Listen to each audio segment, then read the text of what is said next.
Thank you, Dr. Korzenik. Good morning to everybody online with us today, and welcome to Sharing PSC Patient Perspectives.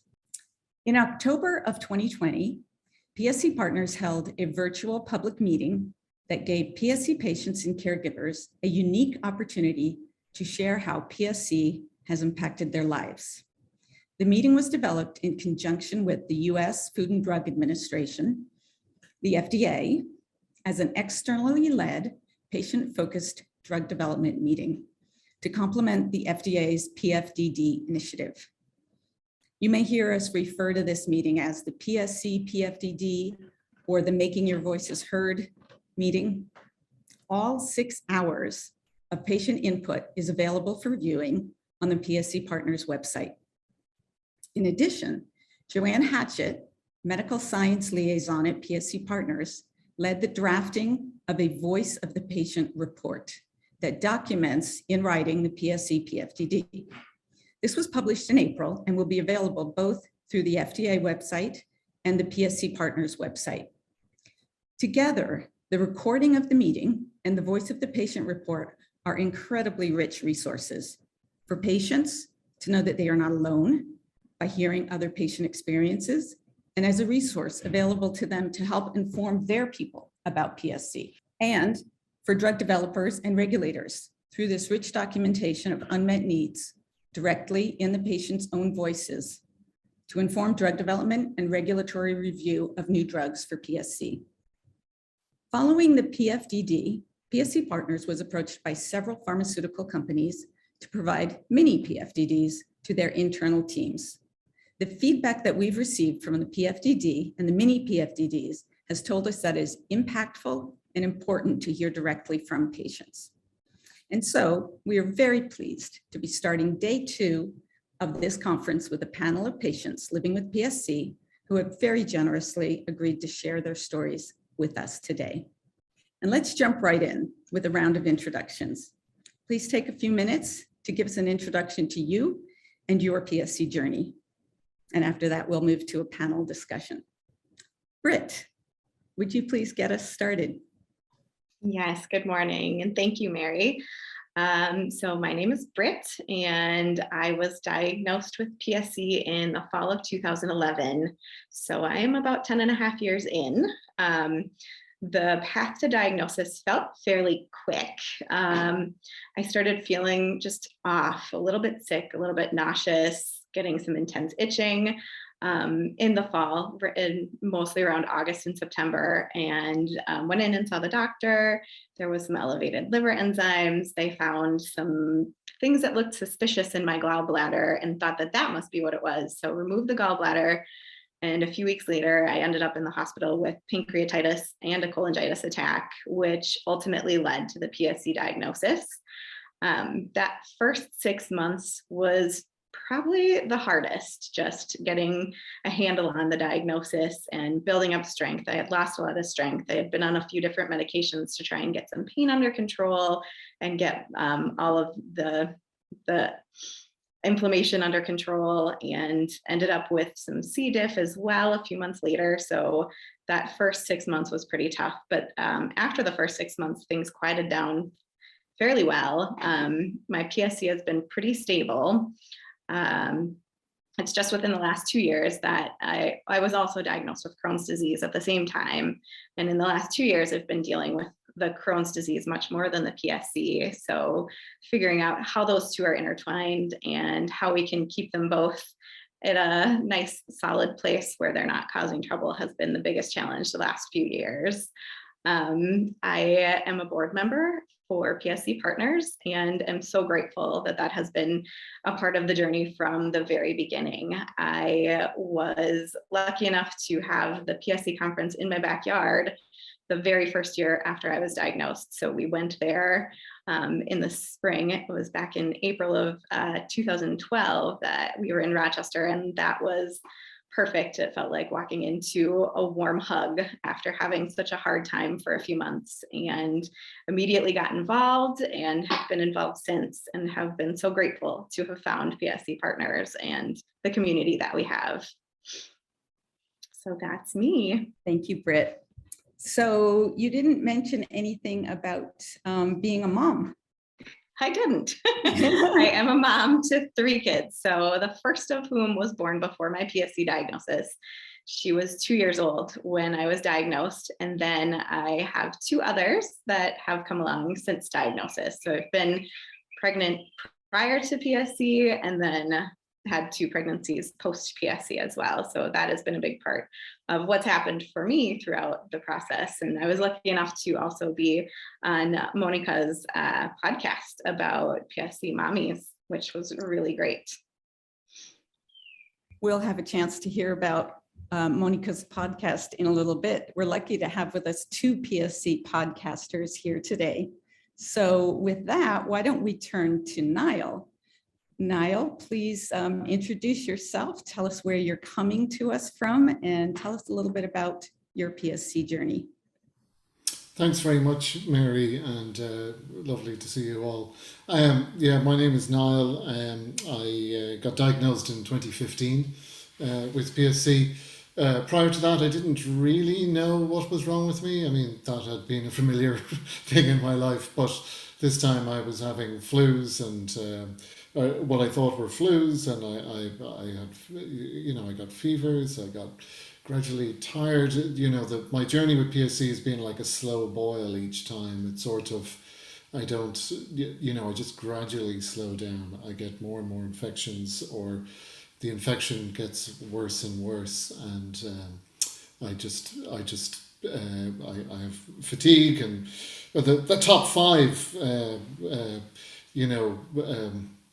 problems, or the top 5 things that symptoms, that was the word I was looking for, that I had is pain, tiredness, nausea, insomnia, and what was it again, dopiness or encephalopathy, where my brain just gradually slows down a bit. So I went to doctors and all that, and they told me to do yoga and stop drinking, although I hadn't drank since college, and as you can probably tell, it's quite a while ago now. So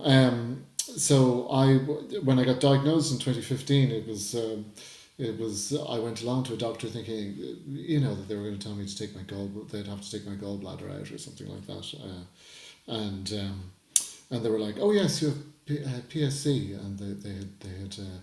And then they said, well, and I said, so what does that mean, and how long do I have left to live? It was like one of those movies, where you ask, and somebody goes and Googles it and comes back with 10 years, which was wrong.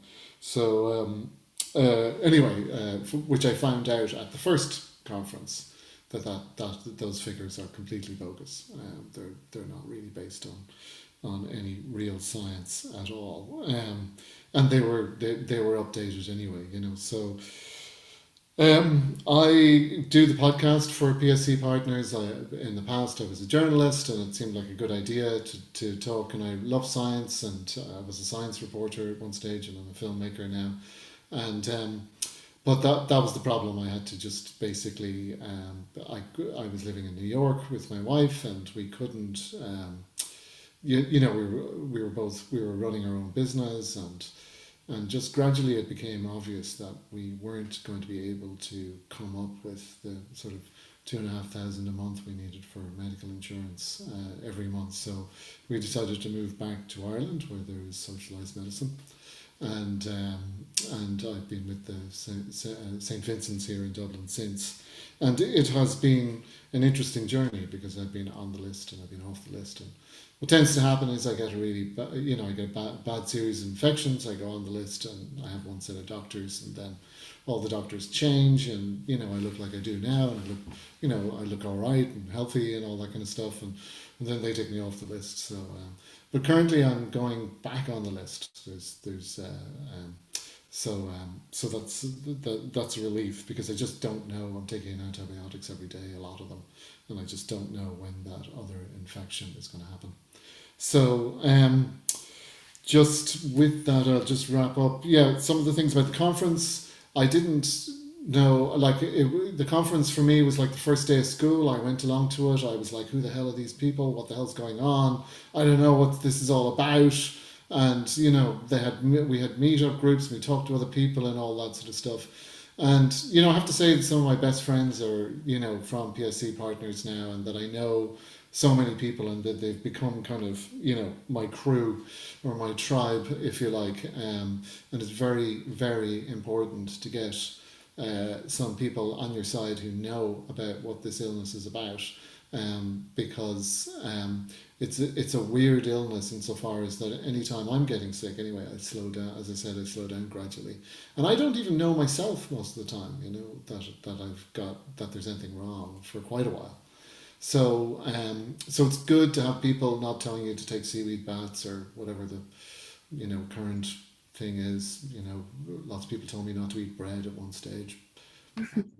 You know, fine. You can't eat yourself healthy. That's what I've discovered. But you could probably eat yourself sick. But you know, other than looking after yourself in, you know, getting enough sleep, enough rest, and reducing your stress, and eating as well as you can, and not doing anything other, you know, that's really silly. There's nothing really you can do to because, you know, it's either autoimmune or it's a virus, depending on, you know, various different theories, but it's not within our control, and that's what I look forward to. I think that they're, from talking to the doctors and to the scientists and stuff like that on the podcast, that there are a number of things happening, that will hopefully lead to a proper diagnosis as to what is actually causing the illness at some stage in the future, and then maybe, you know, and I hope maybe 5 to 10 years they talk about being able to maybe just at least slow it down or treat it in some way.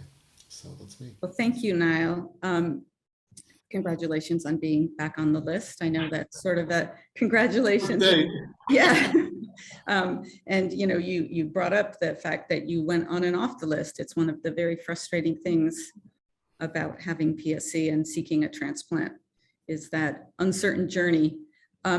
This session is going to be followed up by an update on PSC research. So we'll hear what's new following this. In your PFDD patient talk, you gave us a really lovely analogy about transplant and cars and houses. Do you remember about the engine? Despite the giving that to us. I remember, yeah. Well, I just felt that you know, there is what is wrong with us is, you know, microscopic in size. You know, whether, you know, if it's a virus or if it's something that the autoimmune system is doing, it's microscopic in size. And I just felt that, you know, getting a liver transplant to treat PSC was a bit like getting a new engine when your car breaks down. Now, I'd be glad for a new engine, you know, because the alternatives are pretty drastic. So, but hopefully, if we can, you know, that we will discover what it is, and they'll be able to actually just, you know, change the oil or fix the gearbox or whatever it is. So I think that was it. Thank you. Okay, we're going to turn to Mónika. Welcome. Hi, thank you. Hello, everybody. I am super sad we are not in Boston together. Not only is that one of my favorite cities that I used to live in, but also I'm sad not to see you all. It is much nicer to look you in the eye than to look at my webcam, but this is what we have, and I'm glad to have this sort of connection. I've had PSC since 2009. Symptoms started in 2008. And was diagnosed simultaneously with ulcerative colitis and PSC. When I was 5 years into my diagnosis, like the full reality of PSC kind of sunk in for me. My amazing team at Brigham and Women's in Boston at the time suspected I might have cholangiocarcinoma. They sent me to Mayo Clinic in Rochester. I struggled at that time with severe itching, fatigue, routine ERCPs to open up blockages. At that time, I don't know, I just felt so heavy and sad, and really felt those, as Niall said, not so accurate statistics about mortality. So I made a bucket list.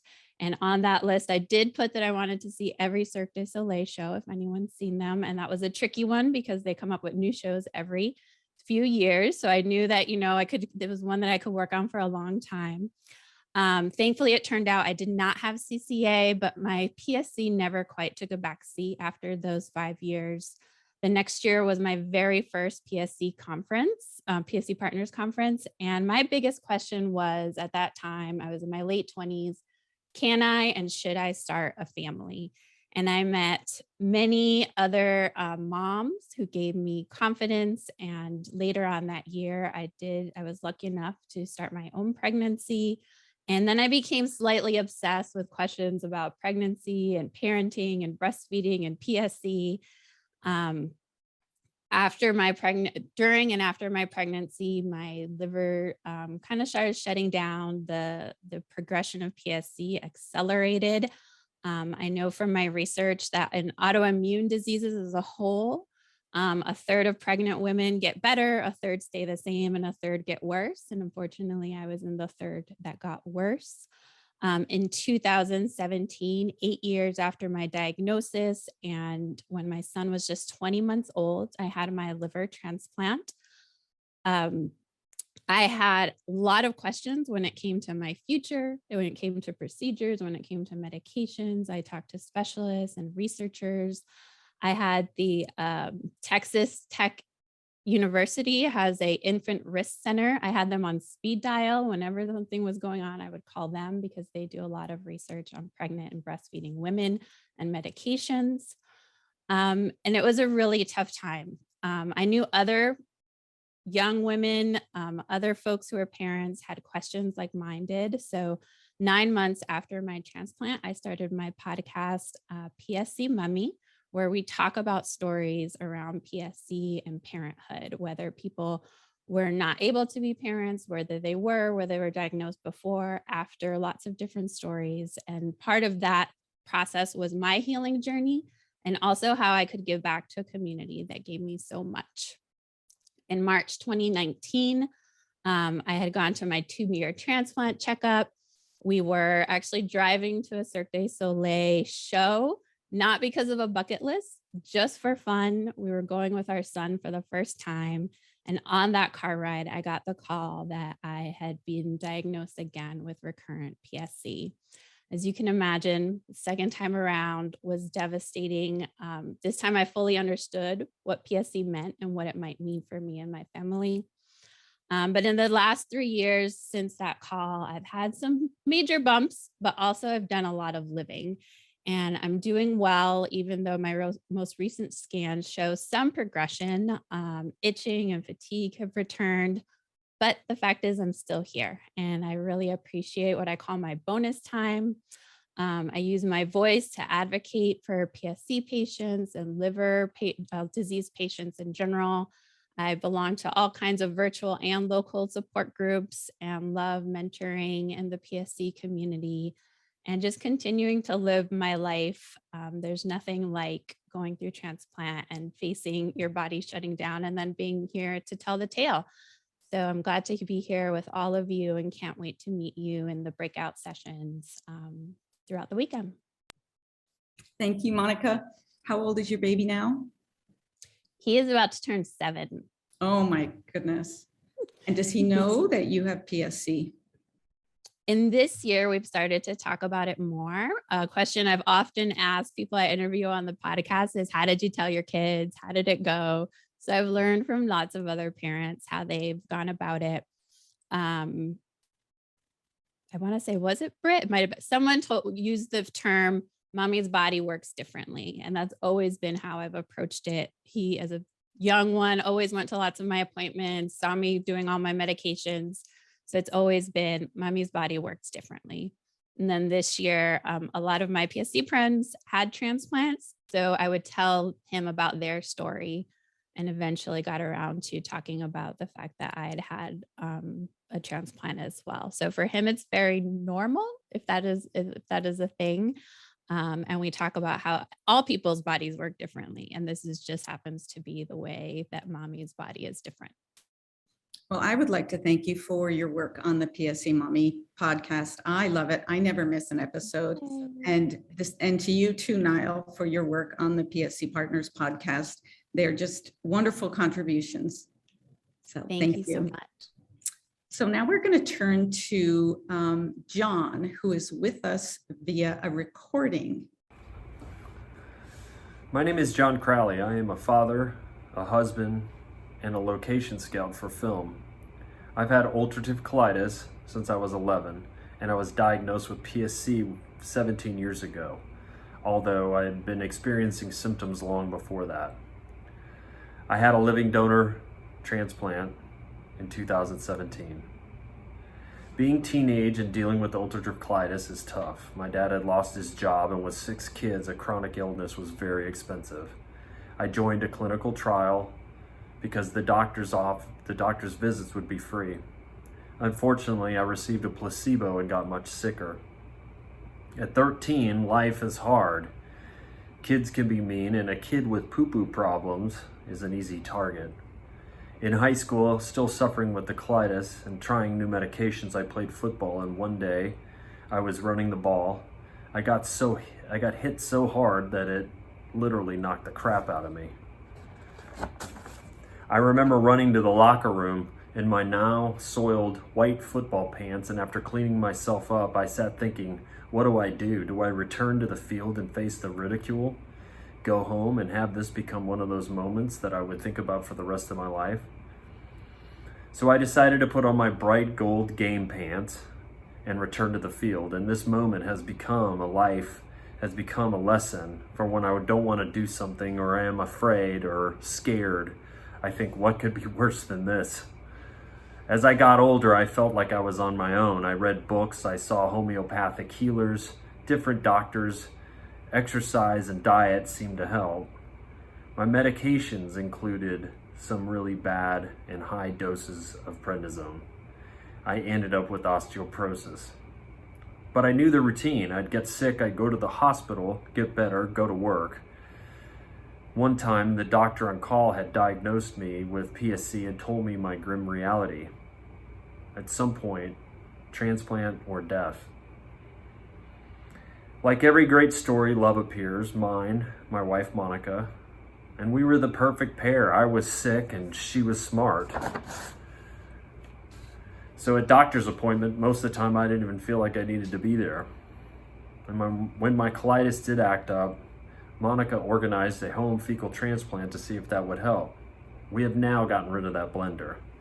2 fecal transplants helped for years. My PSC worsened, but I had to work, which zapped all of my energy. Naps on the side of the road and sleep on the weekends. While working, I was leaking blood into my stomach due to a torn varices. Sick, but not sick enough to get a transplant due to a low MELD score, I turned to family for a living donor. My older brother was perfect. My transplant was 4 years ago. I still live with IBD, Entyvio infusions, and the possibility of the return of PSC. I take 14 pills every day, and I can deal with the pain and the exhaustion. It's the side effects, not from the medications. It's the stress on caretakers and kids and work. And I feel like with research, we can find a cure. So for all those people who find themselves looking at those gold football pants, my advice, put them on. Thank you, John. There are many lessons we get from PSC, and I think we'll all remember the gold football pants. Can you all turn your cameras on? So thank you for your introductions and for being here today. As you know, at most of our PSC conferences, there's usually about half of the attendees who are newly diagnosed or caregivers or friends with someone who's been newly diagnosed. And a big part of the conference is a chance for those of us who've been around PSC for a while to share our stories and some of our advice. So I have a couple questions for you on that. I guess 2, what message would you give to yourself if you could go back and give yourself to the newly diagnosed version of you from what you've learned from living with PSC? And what other forms of support have been helpful to you?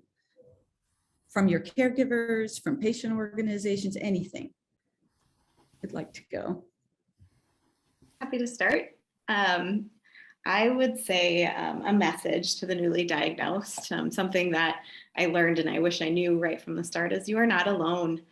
There are so many of us out here ready to help in any way, to listen, to support, and to just be a shoulder as needed, which I think is a huge piece of it, is just knowing there are other people out there, someone you can talk to and rely on anytime you need it, even if it's just to hear the stories. As we know from the podcasts that are out there, we can listen to the stories, and that brings such comfort and hope. And then as far as support, I think it's just taking whatever is around you in whatever way you can, and knowing that it could be friends, it could be family, it could be a neighbor, anyone. If anyone is offering any help in the times when you need it, to take it and not be ashamed of it and not be afraid to accept it.